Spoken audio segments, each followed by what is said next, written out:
dito, punta tayo. Sa katarantaduhan na naman itong ating presidente na ayaw daw niyang madaliin. Ayaw daw niyang madaliin yung pagsasampa ng kaso. Gago, matatapos ka na eh. Saglit ka na lang dito sa mundo eh. Ay, hindi pala sa Pilipinas. Saglit ka na lang, 2.5 taong ka na lang dito sa Pilipinas eh. Putang ina, kailan mo pa isasampa yung mga yan? Yung mga kaso ng mga nagnakaw sa flood control na yan. Ano, para makaligtas sino ba kasi yung mga nagnanakaw sa flood control?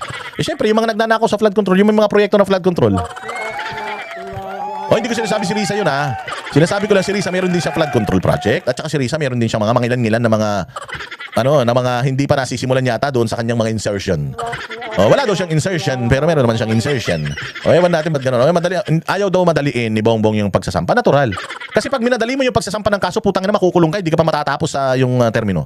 O kaya ayaw niya madaliin. Kita mo, ayaw niya talaga madaliin para makatakas si Zaldico. Di ba naitakas na ni Zaldico yung mga eroplano niya? Akala ko finreach na yung mga assets niya pero naitakas pa rin yung mga eroplano niya. O doon sa eroplano niya, ilang maleta ng pera ang kayang ilagay doon. Sa helicopter niya, ilang maleta ng pera ang kayang ilagay doon. E balitang mali, maletang pera yung dinideliver sa kanila. Hindi ka magmamadali na ganun kalaki yung pera na pwede nilang itakas, tas hindi ka magmamadali. Tanga ka. O di ba Bongbong, tanga ka. Dapat nga lalo kang nagmamadali kasi meron bang nanghahabol? Di ba hinahabol nga natin? O, ito ang logic eh. Kapag ikaw may hinahabol ka, babagalan mo? Paano mo mahahabol, tanga? Para mahabol mo, kailangan bilisan mo. Ano mo sasabihin na kailangan wag tayo magmadali? Putang ina mo, hinahabol mo nga, hindi ka magmamadali. Gago ka pala eh.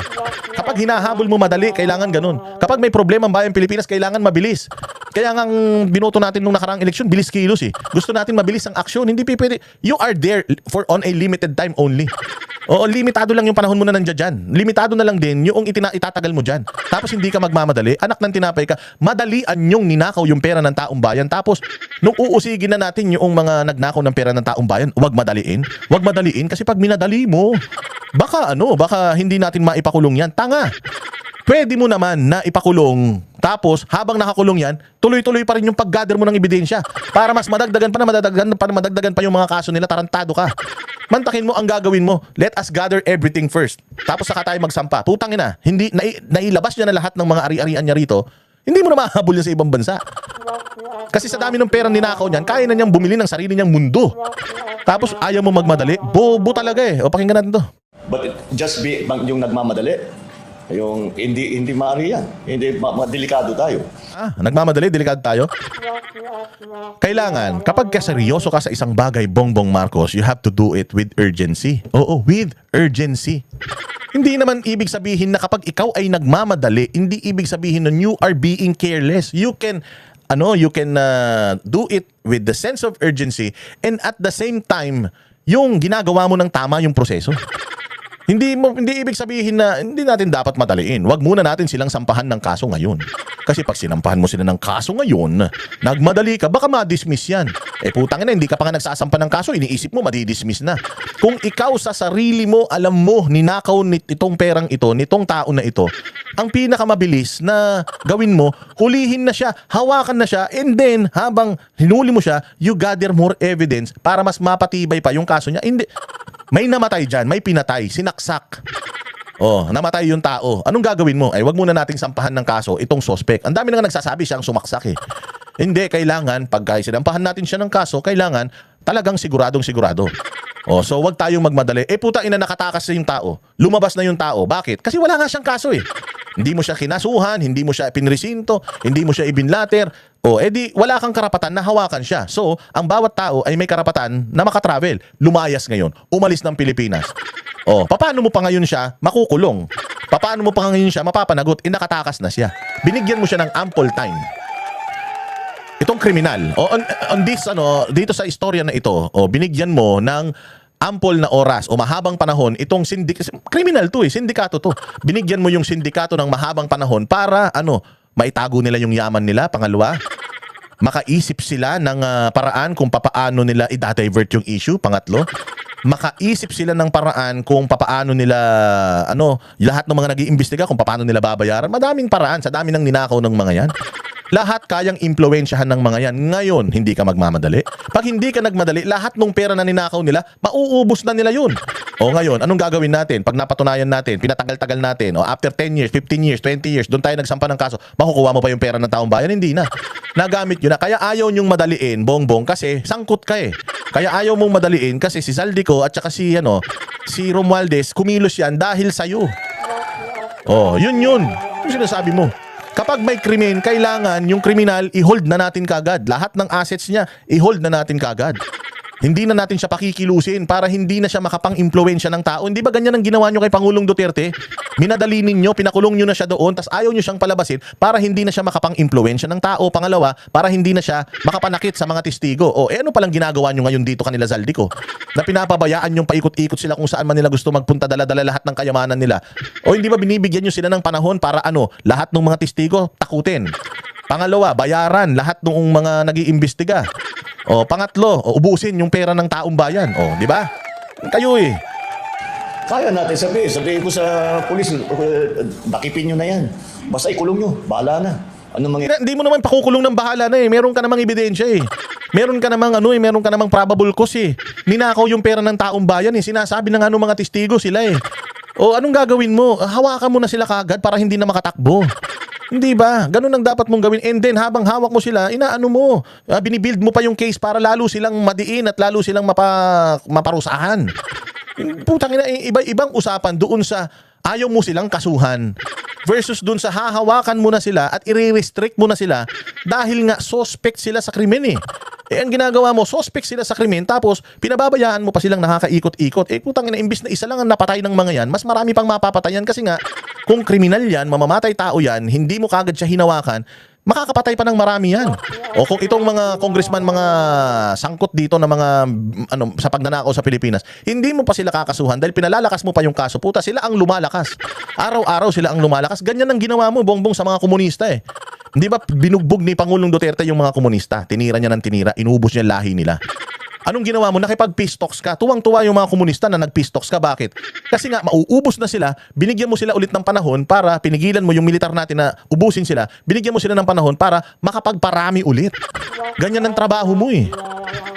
Pinababayaan mo sila lumakas ng lumakas kasi nga para ka na rin utak Amerika ka na din. Kailangan ng Pilipinas magulo, kailangan ng Pilipinas mahirap para yung mga mayayaman, sila lang yung nasa taas, tapos yung mga nasa ilalim na naghihikahos, humihingi lang ng tulong sa kanila. Ganyan ang gusto mo mangyari sa Pilipinas eh. Palpak yung style mo, Bongbong. Ayaw mo tong madaliin kasi lalabas dito sa investigasyon na to, damay ka. Kasi kung ikaw wala kang kinalaman dito, Bongbong, kulong mo yan, kulong mo yan. Pakita mo talaga sa tao na seryoso ka sa laban mo. Kulong mo yan. Sabi magnanakaw yan. Kulong mo yan. Sabi magnanakaw yan. Kulong mo yan.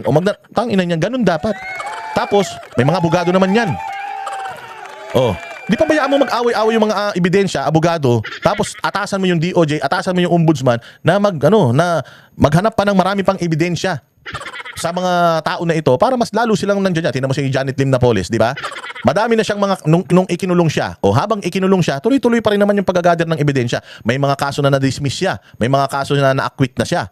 O hindi na siya makakalabas ng kulungan kahit sa sobrang dami ng kaso, patong-patong na kasong ikinaso sa kanya. Hindi na siya makakalabas ng kulungan kahit kalahati sa mga kaso na yon yung na-dismiss na. Kasi hawak na natin siya. O imaginein mo, si Napoles, kung pinatakas natin yon sa dami ng pera na nakuha niya, sa tingin mo, mapapanagot pa natin siya? Lalong hindi na. O etong mga magnanakaw sa gobyerno ngayon, sa tingin nyo, mapapanagot pa natin? Hindi na. Bobo. Nangyari doon? Sira yung kaso natin. Aminado si Pangulong Ferdinand Marcos Jr. na nadidismaya na ang publiko sa bagal ng pag-usad ng mga investigasyon pagdating sa flood control scandal. Ayon kay O di ba nadidismaya na ang publiko? Anong ginagawa mo? Wala. 90 days na, 3 buwan na simula nung sinabi niyang mahiya naman kayo. Hanggang ngayon, ni isa, wala pang nadidemanda. Ang nauna pang nahuli yung mga vlogger na DDS na bumabati ko sa kanila. 90 days na po. Akala nyo, kailan lang yun? 90 days na. 90 days after, anong sinasabi ng tanga na to? Huwag magmadali. 90 days na nakalipas, di ka pa rin nagmamadali. Tangina, magbigay ka timeline. Ilang taon? 10 years, 15 years, 20 years. Patay ka na nun. Hindi ka na mapapanagot nun. PBBM, araw-araw siya nakakatanggap ng mga mensahe na nagsasabing dapat nang ipakulong ang mga tiwaling opisyal ng gobyerno. Ngunit paliwanag ng presidente, delikado kung mamadaliin ang isinasagawang investigasyon, maging ang pagsasampa ng mga kaso. Dapat anyang mapatibay muna ang lahat ng mga ito upang matiyak na walang makakalusot. Bongbong, yan ang problema kapag utak kriminal ka. Kapag utak kriminal ka, you sympathize with the criminals. You can actually get a hold of the person while you are still investigating. While you are still gathering evidence, basta ikaw, alam mo, these people are the most guilty, hold them now. Ikulong mo na sila ngayon and then you assign itong mga ahensya ng gobyerno to gather more evidence to pin them down. Ganun. Hindi ibig sabihin na dinimanda mo na yung tao. Hindi ibig sabihin, doon na nagtatapos yun kasi ginagamit nila yung double jeopardy eh. Na kapag ka na-dismiss itong kaso na ito, hindi na sila pwedeng kasuhan tungkol doon. Marami pa pong pwedeng ikaso sa mga yan. Oo, kung halimbawa, ilang flood control yan, halimbawa 10, o sinampahan mo sila ng ng corruption sa 1, 2, 3, 10 counts. Sa 10 counts na yan, magkakahiwalay na kaso yan. Hindi yan pag na-dismiss yung isa, dismiss lahat. Hindi ba nangyayari nga yan kay Napolis ngayon na may mga nadidismiss pero may mga naa-acquits, may mga nasisintensyahan siya, kaya nga paglabas niya dyan, bangkay na siya eh. Ganun dapat. Oo, magsasampa ka ng sandamukal na mga kaso, hindi lang isa. Maraming mga kaso ang isasampa mo sa kanila para talagang hindi sila makalabas ng kulungan. Si Pastor Apollo Kibuloy, walang ebidensya sa kanya, nakakulong ngayon eh. Tapos etong mga to, napakaraming mga ebidensya sa kanila, pera ng taong bayan yung ninakaw nila at hindi sila nakakulong. Si Pastor kahit isang kusing, walang pera ng Pilipinas na ginastayan. Walang nilustayan, tapos hanggang ngayon siya nakakulong doon. Tapos etong mga magnanakaw ngayon, ayaw niyong ikulong. Ba't ganyan? Hindi naman tama na yung mga walang kasalanan nasa loob ng kulungan, si Pastor Kibuloy, si Pangulong Duterte nasa loob ng kulungan. Tapos yung mga magnanakaw, yung mga drug lord, mga drug queen, nakakalabas. Mga tax evader, nakakalabas. Oh, magising kayo mga kapwa ko Pilipino. Ganito tayo binabalahura ng administrasyon na to at harap-harapan. Sinasabi nila to habang mga nakangiti sila, ginagawa kayong mga tanga. Kayo naman, putang ina, tuwan-tuwa. Di ko maintindihan. Oras na pumasok na sa paglilitis. So, do you want to get it done quickly? Or do you want to get it done right? Pwede naman parehas eh. Ba't mo kami binibigyan ng choice, bongbong, tanga? Pwede namang we can do it quickly and we can do it correctly at the same time. Bakit? Kapag ginawa mo na mabilis, hindi na tama. Pwede mo namang gawing mabilis na tama. O may tama ka. Yan ang problema eh. Bakit installment kasi yung pagbibigay nyo ng serbisyo sa tao? You can always do it. Do everything correctly. Nang mabilis, nang walang hamper. Bakit mo pinapipili tao? Gusto mo ba ng mabilis o gusto mo ng tama? Mabilis na madidismiss o tama na makukulong? Pwede naman pareho eh. Mabilis na makukulong. Di ba? Bakit kailangan ba't kailangan bigyan mo kami ng choice? That's the choice that we have. So, I understand the frustration because Do not, sir. Don't tell us na you understand the frustrations. You do not understand our frustrations because 90 days after Yorosona, wala ka pa ding na ipakukulong, hayop ka. Oh, so we are really frustrated. Nakita mo, ang dami nang namatay di umano dyan sa may Maynila noong nakaraang rally, mga kabataan. Pinapayagan mo mangyari yan? Tapos sasabihin mo na you understand our frustrations? Hindi mo naiintindihan, kaya nga wala kang ginagawa eh. Because you do not understand our frustrations, kaya nga wala kang proyektong ginawa para sa mga mahihirap dahil hindi mo naiintindihan yung mga mahihirap. we do have a very good idea about who these people are. Samantala, pagdating sa planong pagla-livestream ng Independent Commission for Infrastructure o ICI, sa kanilang mga susunod na pagdinig, naniniwala ang Pangulo na hindi ito makakapekto sa kredibilidad ng komisyon. I don't think it has an effect on the credibility of the process. Wala naman kasing credibility yung ICI. Wala siyang credibility in the first place. Walang credibility yung tao na nagbuo ng komisyon na yan. Sino? Ikaw. Wala ka mang credibility. Wala ka namang resibo. Wala ka namang nagawa sa bayang Pilipinas talaga. Tapos nagbuo ka ng komisyon. Anong magagawa ng komisyon na binuo ng walang kwentang tao? Eh di wala rin kwenta. Nang tinapay. Lalayo pa tayo eh. I think it's a practical matter, really. Giit pa nito, wala namang problema kung nais isa publiko ng ICI ang kanilang mga hearing. Ngunit dapat ayusin ng komisyon ang kanilang guidelines upang alam nila kung paano ang magiging proseso nito. Subalit para sa Pangulo, walang bentahe ang kanyang opinyon pagdating dito dahil iginagalang pa rin ng executive branch ang pagiging independent body ng ICI. Talagang rinirespeto namin yung unang I, independent. Independent Commission on Infrastructure. Let us make sure we are... Gago, paano independent? Meron ba independent? Ikaw nagbuo? Meron bang independent na nakadepende sa DOJ? Nakadepende sa Ombudsman?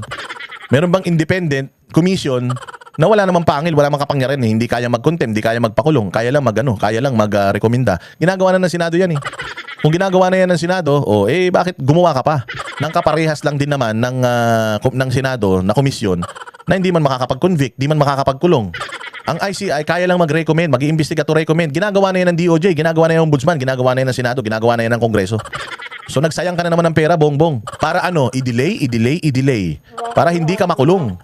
Alam mo for a fact, damay ka dyan. Ikaw ang punot dulo ng problema na yan because you signed it. You signed the contract. You signed the budget.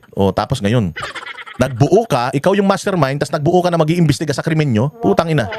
O di ibig sabihin, ilalayo nung binuo mong komisyon sa inyo yung investigasyon para hindi kayo makulong. Ikaw ang nagbuo eh. Maniniwala pa ako kung senador. Yung mga yung senador yung mga nag-iimbestiga.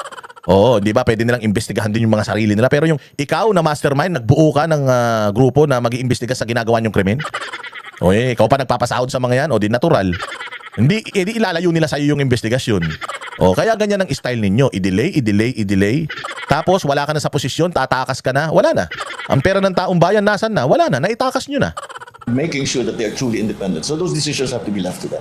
Evan Alvarez, UNTV News and Rescue. Diyos ang aming sandigan, serbisyo publiko. Di ba?